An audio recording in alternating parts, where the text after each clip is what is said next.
Hey there, party people! It's that wonderful time again where I get to talk about the new volume of the 100 Girlfriends Who Really Love You. This is the long-awaited 10th volume. We got a new girlfriend to talk about, especially since there's apparently quite some unintentional overlap with the girlfriend OC that I made a few months ago, Hosetsu Hoshikage. Go watch that video, by the way. So, let's dive right into this. This volume starts off with Hahari bonding with Yamame and teaching her the arts of seduction. This makes for a delightfully funny, sexy slapstick chapter, and that's my favorite kind of humor when done correctly. I especially like that it wasn't designed to make Yamame feel down or to really make her change. It was just Hahari trying to be nice in her own way. The only thing that I'm confused on is that I'm not quite sure what the lesson learned at the end was supposed to be, though at the same time, I am pretty sure that's the point, and check out this squirrel. Then we have a chapter where Rentaro takes Hahari out on a date while she's dressed as a high school student. Obligatory Hahari comment here. But in all seriousness, this was a super cute chapter which I'm happy with. Hahari comes off as creepy a bit too often, so it was nice to have a really wholesome chapter for her. Plus, we got to see the downfall of a capitalist baby bear. Third chapter is a hiking date that goes terribly wrong when a storm hits. Much like the spa chapter from the last volume, everyone gets separated, though this time we're only focusing on 3 pairs. While editing this, I realized that it was 4 pairs of girls. Iku and Yamame was one of the pairs that we got to see spotlighted, and somehow I completely forgot about that, despite writing this section right after reading the chapter. So I think that alone says their impact in this chapter. It wasn't bad or anything, but it felt less interesting of an interaction and dynamic compared to the other 3 girls that we saw in this chapter. I am so sorry. Anyway, let's continue.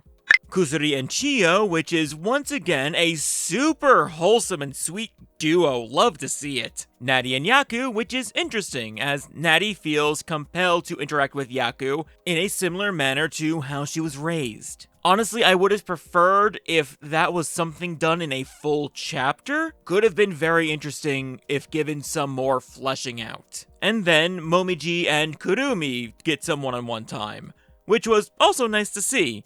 The Sensory Girls bonding and seeing past their differences. And now, for the part you've all been waiting for.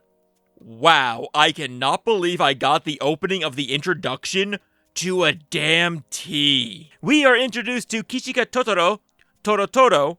That's going to be a tongue twister for me a few times, as she saves Rentaro from being mugged while he's getting gifts for the girls. With a crack and a boom, we got the 17th girlfriend.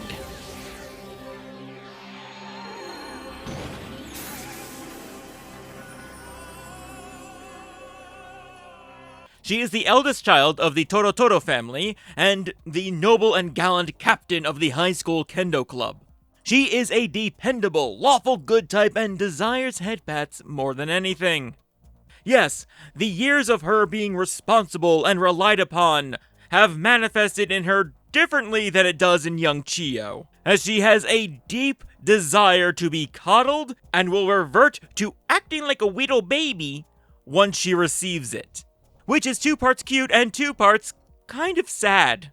With this in mind, I'm not changing my girlfriend OC's introduction. Given that I already had the idea of Hosetsu and Kishika having some kind of connection, maybe even a foil, I think it'd be really funny to lampshade the opening as a bit of deja vu, which was actually recommended to me in a Reddit comment. Plus, the rest of the introduction chapter idea that I had is incredibly different, so I think it would work as a short gag before getting into the full mini-arc. I will also get art of these 2 eventually for self-indulgent fun. Mark my words. Then, in Kishika's induction chapter, when she meets the family, things become a full 6v1 kendo melee with more Demon Slayer references. She managed to take 15 of them out, but thanks to the schemes of the Mami Hashira, Hahari was the victor. Do I need to tell you how that ended? We have a woman that loves all things babies and being a mommy, and we have a young woman who wants to act and be treated like a baby. There is only one way this could have ended, and that's with the statement, "Huh, really?" And no, I won't be showing the transcendent mommy milkers moment in the video proper. After the top 10 Hahari moments video got rightfully age restricted, I'm being a bit more careful. The next chapter follows the trials and tribulations of a ramen shop owner trying to create an unbeatable ramen challenge. Her struggles come in the form of our favorite family of freaks, able to weather whatever it is the shop throws at them. The boiling broth ramen would have gotten her ass sued if Iku wasn't the first customer to order it. This one is gag after gag after gag, culminating in total defeat at the hands of our own personal Kirby stand-in. Great fun. Also, to circle back to lampshading repeated events, we got another baby chapter. Every new girl plus Hahari is turned into a baby in this chapter. Thankfully, they have more caretakers this time around, but it doesn't really make it easier. The powerful chaos that is baby is mixed with the powerful chaos that is the girlfriend's personality. It's on full display here. Most of the shenanigans are great, adorable fun. And one's just, why did they put this in here? It's weird. Could have saved it. Made it kinda cute because babies do give kisses as they mimic their surroundings. But you made it weird. So incredibly weird, and I feel dirty.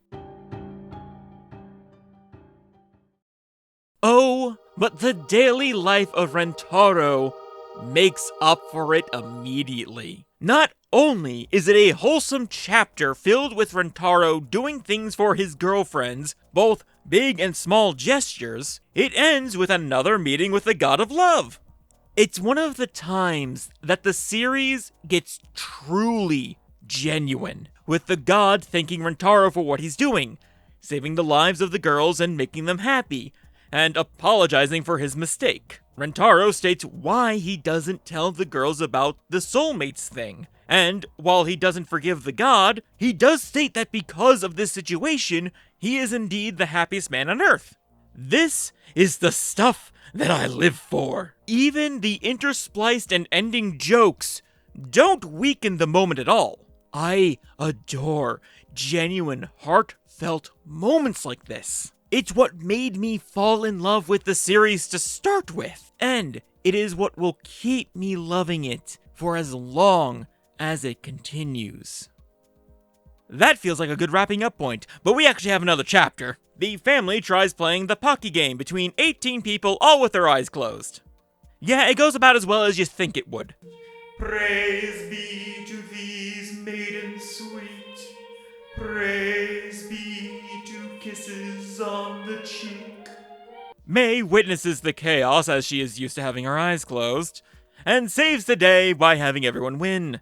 Then we properly wrap the volume up with a bonus chapter featuring Kishika. Ironically, her complex didn't need to happen, as her mother did want to dote on her as much as her other children. It became a miscommunication problem where Kishika assumed that she had to remain steadfast and reliable and couldn't get the doting, and her mother thought her daughter would feel embarrassed from receiving that kind of doting due to her maturity. And that's just way too real. Like here, it kinda works out, is a gag, so it's fine.